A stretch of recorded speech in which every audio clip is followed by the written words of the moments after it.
নমস্কার, আপনারা দেখছেন সংবাদ বাংলা, সত্যের সাথে সত্যের পথে। সঙ্গে আমি কোয়েল।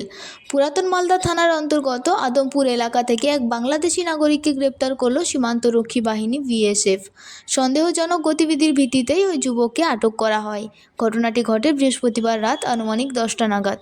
আদমপুর এলাকায় টহল দেওয়ার সময় সন্দেহজনকভাবে ঘোরাফেরা করতে দেখে ওই যুবককে আটক করে বিএসএফ জওয়ানরা। প্রাথমিক জিজ্ঞাসাবাদের পর ধৃতের পরিচয় নিশ্চিত হয়।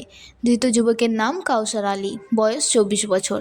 তিনি বাংলাদেশের চাঁপাইনবাবগঞ্জ জেলার কাইমপুর থানার বেগপুর এলাকার বাসিন্দা বলে জানা গেছে। বিএসএফ সূত্রে জানা গেছে, তল্লাশি চালিয়ে ধৃত যুবকের কাছ থেকে একটি মোবাইল ফোন উদ্ধার করা হয়েছে। ওই মোবাইল ফোনে একটি ভারতীয় সিম কার্ড এবং একটি বাংলাদেশি সিম কার্ড ব্যবহার করা হচ্ছিল। বিএসএফ এর দাবি, কয়েকদিন আগেই অবৈধভাবে হাবিবপুর থানার কলাইবাড়ি সীমান্ত দিয়ে ভারতে প্রবেশ করেছিলেন এই যুবক।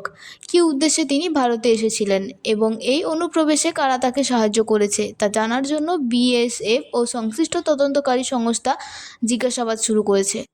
বৃহস্পতিবার রাতে ধৃত যুবককে মালদা থানার পুলিশের হাতে তুলে দেওয়া হয়। শুক্রবার দুপুর প্রায় 12টা নাগাদ তাকে মালদা জেলা আদালতে পেশ করা হয়।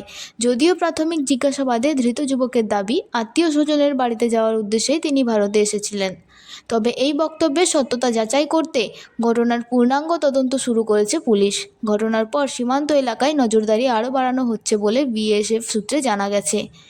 এই ঘটনাকে কেন্দ্র করে সীমান্ত নিরাপত্তা নিয়েও নতুন করে প্রশ্ন উঠেছে। আমরা নজর রাখছি পরিস্থিতির ওপর। বলছি, তোমার বাড়ি কোথায়? বাড়ি বাংলাদেশ। কোথায় বাংলাদেশ? বেগপুর। তো বলছি যে ইন্ডিয়ায় কেন এসেছিলে? ইন্ডিয়া আমার একজন নিয়ে এসেছিল। একজন নিয়ে এসেছিল। কে? হ্যাঁ? কোথাকার সে?